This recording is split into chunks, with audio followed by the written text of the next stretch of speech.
عليكم ورحمة الله وبركاته.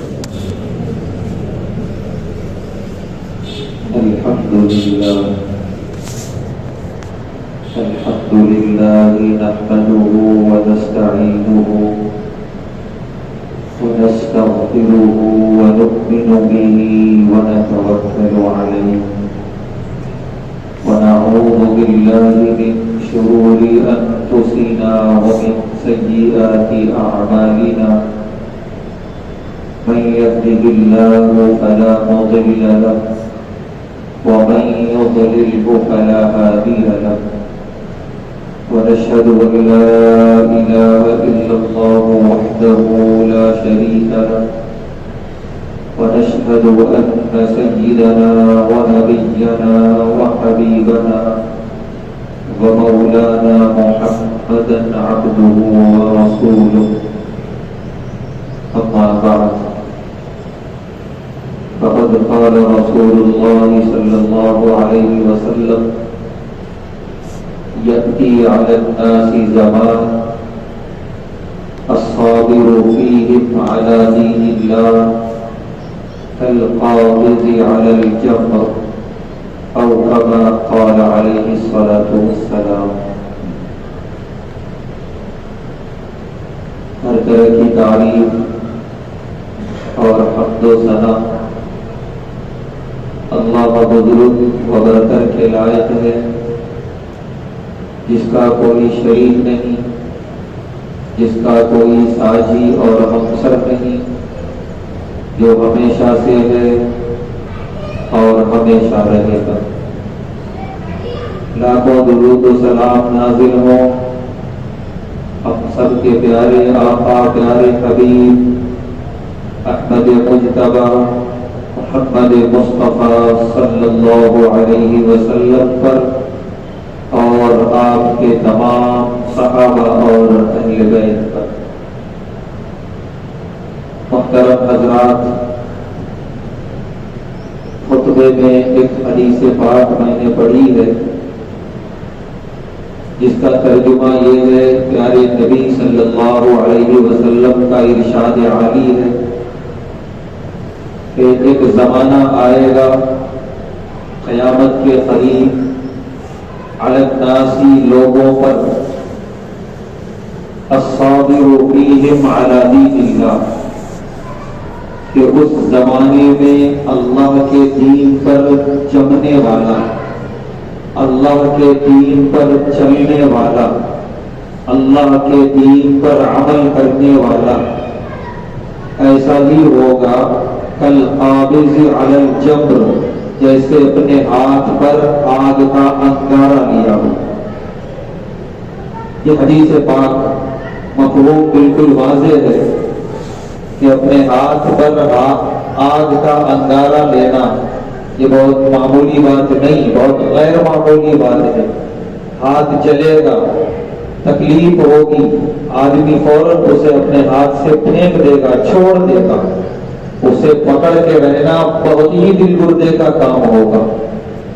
ایک زمانہ ایسا آئے گا کہ اسلام پر اور دین اسلام پر عمل کرنا اتنا مشکل بنا دیا جائے گا، دشمنان کی طرف سے، شیاطین کی طرف سے ماحول ایسا بن چکا ہوگا کہ اس میں دین پر عمل کرنا اتنا مشکل ہو جائے گا جیسے ہاتھ میں انگارہ لینا۔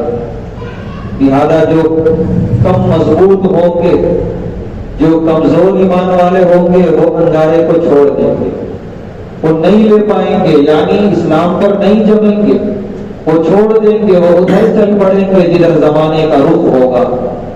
وہ نہیں چاہیں گے کہ ہم زمانے سے ٹکرائیں اور ان سے آنکھ ملائیں، وہ کمزور قسم کے لوگ ہوں گے۔ لیکن جیسا کہ احادیث میں یہ بات ملتی ہے کہ اکثر ایسے ہی ہوں گے، لیکن کچھ ایسے ہوں گے قلیل، تھوڑے، جو دل گردے والے، مضبوط ایمان والے ہوں گے، اس ماحول میں بھی اپنے آپ کو جمائے ہوئے ہوں گے اللہ کے دین پر، اللہ کے اسلام پر۔ پیارے نبی صلی اللہ علیہ وسلم نے فرمایا طوبی لہم، ان کے لیے خوشخبریاں ہیں۔ ایک دوسری حدیث پاک ہے بخاری اور مسلم کی، پیارے نبی صلی اللہ علیہ وسلم نے ارشاد فرمایا بدأ الاسلام غریبا، کہ اسلام کی جب ابتدا ہوئی تھی، اس کی شروعات تھی، تو یہ اجنبی تھا، بالکل اجنبی. جب مکہ المکرمہ میں چند لوگ ایمان لائے تھے، کوئی نماز پڑھتا ہوا انہیں دیکھتا تو کھڑا ہو کے دیکھتا رہتا تھا یہ کیا کر رہے ہیں، یہ کون سا عمل ہے. وہ دعا کرتے، دعا میں روتے تو پریشان ہوتے کہ یہ کس سے مانگ رہے ہیں، کیا مانگ رہے ہیں. یعنی ہر عمل ان کو اجنبی سا نظر آتا. تو بالکل جب اسلام کی ابتدا تھی تو اسلام اجنبی تھا انسانوں کی نظر میں. پیارے نبی صلی اللہ علیہ وسلم نے فرمایا وَسَيَعُودُ غَرِيبًا، اسی طرح اجنبی پھر بنے گا اسلام قیامت کے قریب.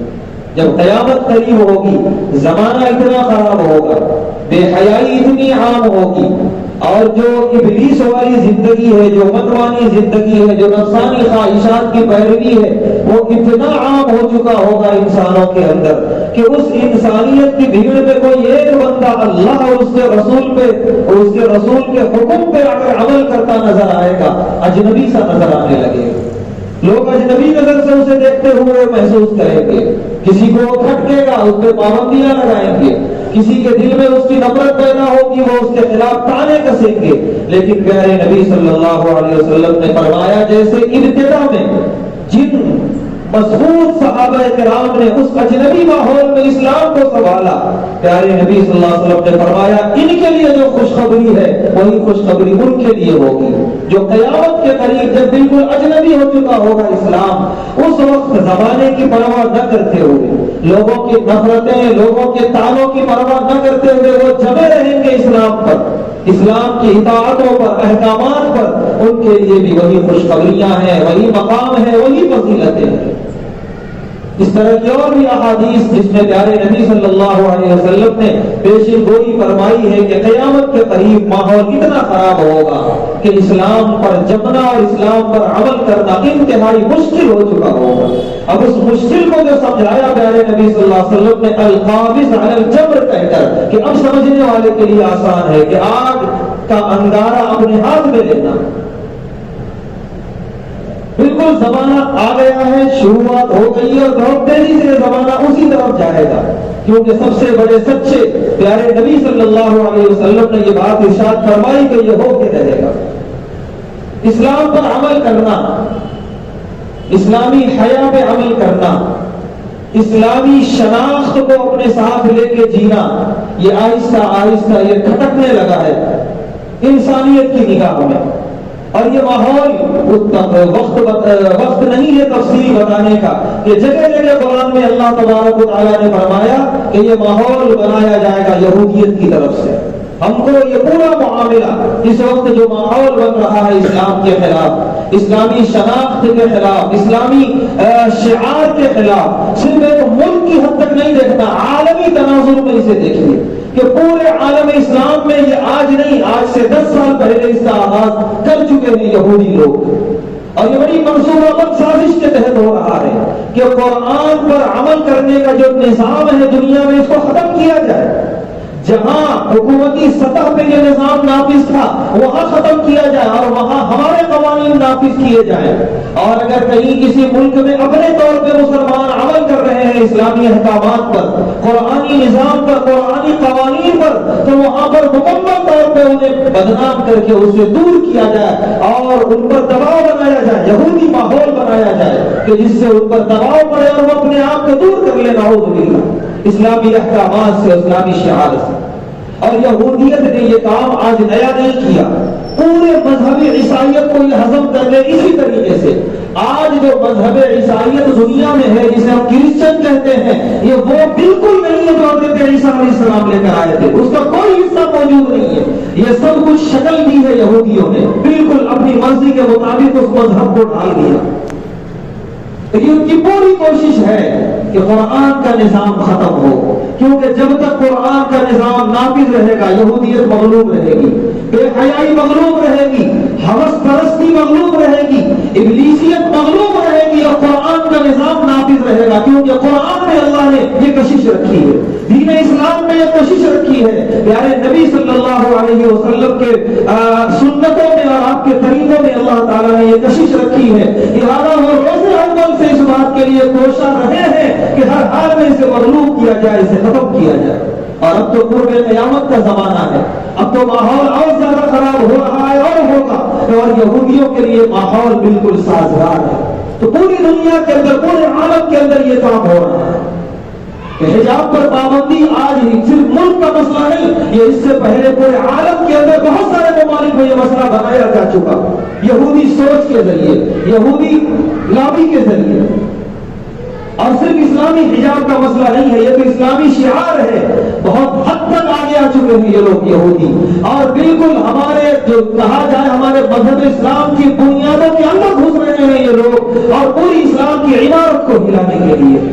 لہٰذا اگر ہم عالمی تناظر میں اس وقت نظر ڈالیں تو حجاب تو چھوڑیے، یہ بہت دور کی بات ہے، مسلم ممالک کا ہم کبھی مطالعہ کریں، پڑھیں ان کے پاس کیا قوانین نافذ ہیں، ان کے پاس اسلام کس مقام پہ اس وقت، وہ نام کے ہیں مسلم ممالک لیکن اسلام کی طرح ان کے قانون میں، ان کی طرز زندگی میں۔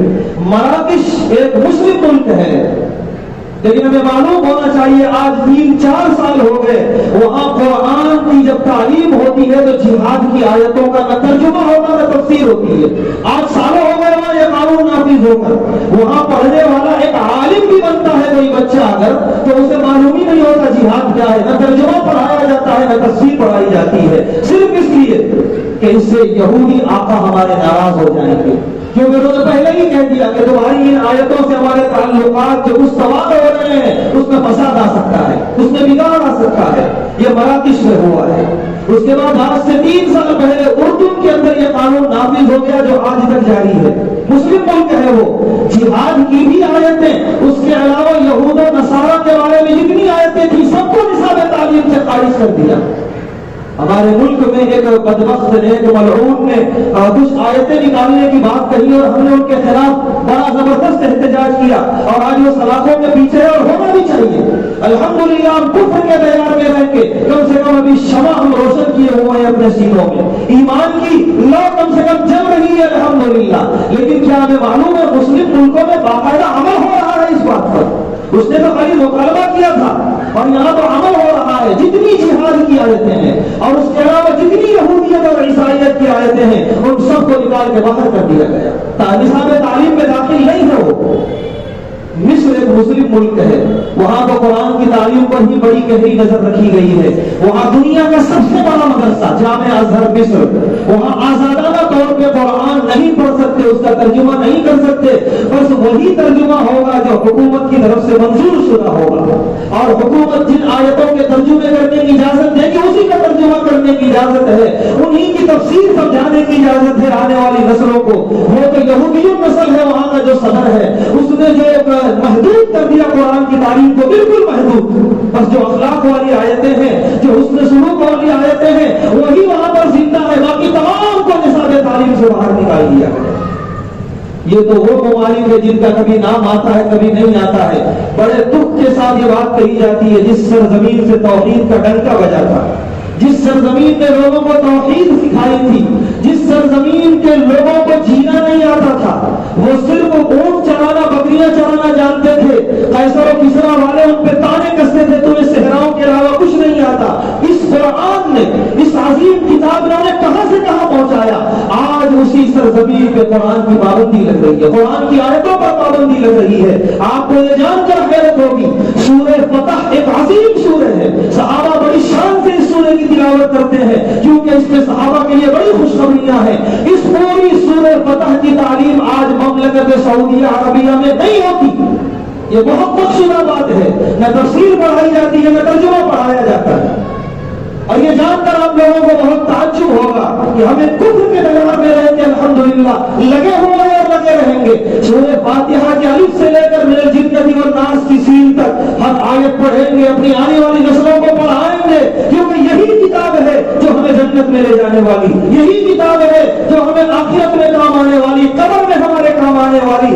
لہذا اسی نے سب کو سنبھالا، سب کو سدھارا، سب کو بدلا، جو کچھ ہوگا اسی سے ہوگا، اس کے ایک حرف کو بھی، اس کے ایک نقطے کو بھی چھوڑنے کو تیار ہے الحمدللہ اس کفر کے دیار میں رہ کر۔ لیکن وہاں جان کر آپ کو تعجب ہوگا ان سے قرآن کے مدارس پر بڑی کڑی نظر رکھی گئی ہے مملکت سعودیہ عربیہ میں، اور یہ جان کر تعجب ہوگا آپ حضرات کو، بلکہ خبریں اگر آپ پڑھتے ہوں گے تو 1 سال پہلے کی خبریں منظر ہے یہ کہ حرم کی پہلی منزل پہ حفظ قرآن کا مدرسہ تھا، بڑی تعداد عرب کے بچوں کی جو حفظ قرآن پڑھتے تھے اسے بند کر دیا گیا، اور بہت شرائط کے ساتھ بہت محدود بچے، تھوڑے سے بچے، انہیں دوسری جگہ اجازت دی گئی پڑھنے کی، وہ ختم ہے وہاں پر حرم شریف کی پہلی منزل پر۔ دنیا کدھر جائے گی؟ کوئی شوق نہیں ہے عرب کے بارے میں بولنے کا، بس یہ بتانا ہے عالمی تناظر میں دیکھیں کہ ہم کیا ہو رہا ہے۔ سورہ فتح پر پابندی اور دیگر اور جہاد کی آیتوں پر پابندیاں، اور حد تو یہ ہے کہ آج سے 2 سال پہلے وہاں کے جو سربراہ ہیں اس وقت، ایک تو بیٹا ہے، بیٹا نہیں اس کا والد، اس نے یہ بات کہی تھی کہ ہماری جو حدیث کی کتابیں ہیں، بخاری شریف، مسلم شریف، ترمذی شریف، 6 کتابیں ہیں، ابو داؤد شریف، ابن ماجہ شریف اور نسائی شریف، جن 6 کتابوں پہ پوری صحیح حدیثوں کا الحمدللہ دار و مدار ہے، اس نے علماء کو بلایا اور بلا کر کہا ان 6 کتاب میں سے ایک اور کتاب تیار کیجیے، اس میں جو اخلاق کی حدیثیں ہیں، جو حسن سلوک کی حدیثیں ہیں، وہ تمام اس کتاب میں لکھیے، جتنی جہاد کی احادیث ہیں، غزوات کی احادیث ہیں، بدر و احد اور حنین اور خیبر کی حدیثیں ہیں، یہودیوں کی حدیثیں ہیں، انہیں اسی پہ رہنے دیجیے، یہ کتاب تیار ہوگی اور یہی ہمارے نصاب تعلیم میں داخل ہوگی۔ علماء نے شدید اختلاف کیا، اور ان میں بہت بڑے عالم محمد العودہ، جس کو عرب ہی نہیں پورے عجم بھی بڑے احترام کی نظر سے دیکھتے تھے، شدید مذمت کی انہوں نے، ان کو جیل کے پیچھے، سلاخوں کے پیچھے بھیج دیا گیا، آج تک وہ سلاخوں کے پیچھے بند ہیں، اور خبر یہ آ رہی ہے کہ ان کے بارے میں پھانسی کا حکم آ چکا ہے، مناسب وقت پر دی جائے گی، وہ انتظار کر رہے ہیں۔ ان کے ساتھ کئی علماء ہیں جو سلاخوں کے پیچھے بند ہیں۔ یہ چیز ہے، حجاب تو بہت دور کی بات ہے، اصل قرآن جو ہماری بنیاد ہے اس کے بارے میں عربوں کا یہ فیصلہ آ رہا ہے۔ آج سے 3 سال پہلے ریاض کے اندر جو ایک عربوں کی جو تعلیمی کانفرنس ہوئی تھی کہ ہمیں اپنے نصاب تعلیم میں کچھ غور کرنا چاہیے، تو وہاں پر ایک وہاں کے وزیر داخلہ نے جو بیان دیا تھا، وہ کہا تھا کہ دنیا سائنس کی طرف جا رہی ہے، نہ جانے کہاں جا رہی ہے، ہم کب تک اپنے بچوں کو قرآن پڑھاتے رہیں گے؟ نعوذ باللہ من ذالک۔ ان سائنسدانوں سے جا کے پوچھو کہ سائنس کی راہ کس نے بتائی؟ قرآن نے بتائی۔ ان سائنسدانوں سے جا کے پوچھو کہ چاند اور سورج میں جانے کے بعد تمہیں کون سی مذہبی کتاب سچی نظر آئی؟ قرآن نظر آئی۔ لہٰذا کتنے سائنسدانوں نے اسلام قبول کیا، اور تم قرآن پڑھنے والے بچوں کے بارے میں کہتے ہو وہ سائنس کی طرف نہیں جائیں گے، وہ پیچھے رہ جائیں گے۔ تم کچھ ایسا راستہ نکالتے کہ بچے یہ بھی پڑھے اور وہ بھی پڑھے، اس سے روک دیا جائے اور یہ کہا جائے کہ ترقی کی راہ میں رکاوٹ ہے، نعوذ باللہ۔ یہ بات تو وہاں کے وزراء نے کہی ہے آج سے 3 سال پہلے۔ قرآن کے بارے میں یہ ساری باتیں ہیں، اور تعجب اس بات پر ہوگا آپ حضرات کو، بلکہ جانتے ہوں گے رامائن یہاں کی کتاب ہے، اس کا اسلام سے کوئی تعلق نہیں۔ اس بیٹھے ہوئے فرما روا کے بیٹے نے چند مہینے پہلے یہ بات کہی کہ سعودی کے نصاب تعلیم میں رامائن کو داخل کیا جائے گا بغیر کسی پابندی کے۔ یہ بالکل واضح بات ہے، ایسا نہیں اپنی طرف سے بنا کے کہیں جا رہی ہے، یہ خبر اور تحقیق شدہ بات ہے۔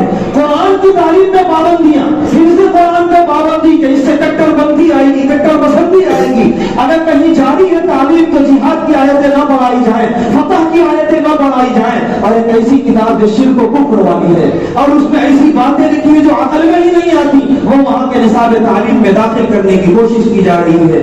یہ عالمی تنازع، یہ اس وقت ماحول بن رہا ہے یہودیت کی طرف سے۔ لہذا ایسے وقت میں ہم سب اللہ کا شکر ادا کریں، کفر کے دیار میں رہتے ہوئے الحمدللہ ہم اپنے قرآن کے ساتھ، اپنی حدیثوں کے ساتھ، اپنی مسجدوں اور مسجدوں کے میناروں کے ساتھ زندہ ہیں، اور انشاءاللہ اسی طرح زندہ رہیں گے۔ ہمیں کسی کے ساتھ کی کوئی ضرورت نہیں، ہمیں صرف اللہ کا ساتھ کافی ہے۔ ایک وہ ایسا وقت ہے کہ جب یہ حجاب کا ایسا تنازع چل رہا ہے، غیر مسلم ممالک مذمت کر رہے ہیں، غیر مسلم ممالک کے صدور اور سربراہوں کے بیانات آ رہے ہیں کہ یہ پابندی خواہ ہے، یہ ذاتی پابندی ہے، ذاتی آزادیوں میں مداخلت ہے۔ ایسے میں ایک مسلم ملک کا سربراہ، اس کے بارے میں خبر یہ آئی ہے کل کی ہی کہ اس نے باقاعدہ یہاں کے وزیر اعظم کو دعوت دی ہے بڑے اہتمام کے ساتھ، اور کہا کہ اس دن سے ہمارے تعلقات بڑے اچھے رہے ہیں اور بڑے اچھے رہیں گے، لہذا ایک اور استقبالیہ ہم دینا چاہتے ہیں اور ہم انہیں مدعو کر رہے ہیں۔ کیا وقت تھا کرنے کا اور کیا کر رہے ہیں؟ وقت تھا آنکھ میں آنکھ ملا کے بات کرنے کا، وقت تھا دو انداز میں گفتگو کرنے کا کہ تم ہمارے اسلامی شعار پر کچھ نہیں کر سکتے، بجائے اس کے کہہ رہے ہیں ہمارے ان سے بڑے اچھے تعلقات ہیں، کچھ اور آواز سے ہم ان کو نوازنا چاہتے ہیں، کچھ اور تمغے دینا چاہتے ہیں، تعلقات اور مضبوط کرنا چاہتے ہیں، لہٰذا اس کے لیے ہم مدعو کرنے چاہ رہے ہیں۔ کہیں پھر ایک اور منزل کا پاس ہو جائے. اس سے پہلے ایک مدعو کیا گیا دعوت دے کر ایک عالیشان منزل پر مندر بنا دی گئی اس سرزمین پہ, عرب کی سرزمین پہ, جہاں سے توحید کے ڈنکے بجے ہیں, جہاں سے دنیا والوں نے توحید سیکھی ہے, وہاں یہ حال ہوا, پھر ہوگا. اس بات کے اس میں کوئی بڑی دل نہیں ہے. آنکھ میں آنکھ ملانے کا وقت تھا. بس ایک واقعہ یاد آ رہا ہے, بیان کر کے اپنی بات ختم کرتا ہوں. سیدنا عمر بن خطاب رضی اللہ تعالیٰ عنہ کے دور خلافت میں حجاج کرام جاتے تھے دنیا کے کونے کونے سے حج کے لیے, سرزمین حجاز, سرزمین مکہ المکرمہ, سرزمین مدینہ المنورہ. ایک حاجیوں کا قافلہ سمندری سفر ہوا کرتا تھا اس زمانے میں. عراق کے سمندری سفر سے گزر رہا تھا بندرگاہ سے کہ عراق میں جو کفار تھے, جو دشمنان تھے, انہوں نے کچھ مسلمانوں کو نقصان پہنچایا, ان کے جہاز میں لوٹ مار کی ان لوگوں نے. حضرت عمر بن خطاب رضی اللہ تعالیٰ عنہ کو ان حجاج نے اپنی شکایت پہنچائی کہ ہم آ رہے ہیں عبادت کے لیے اور راستے میں عراق والوں نے ہمیں یہ نقصان پہنچایا. سیدنا عمر بن خطاب رضی اللہ تعالیٰ عنہ نے ایک خط لکھا, آج بھی تاریخ کی کتابوں میں وہ خط موجود ہے.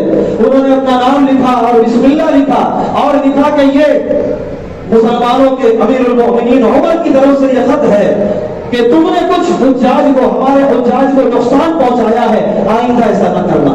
اس کے بعد جو جملہ لکھا تھا کہ تم جس طرح شراب اور عورتوں سے محبت کرتے ہو, ہم موت سے اس طرح محبت کرتے ہیں. بس ختم, خط ختم ہو گیا.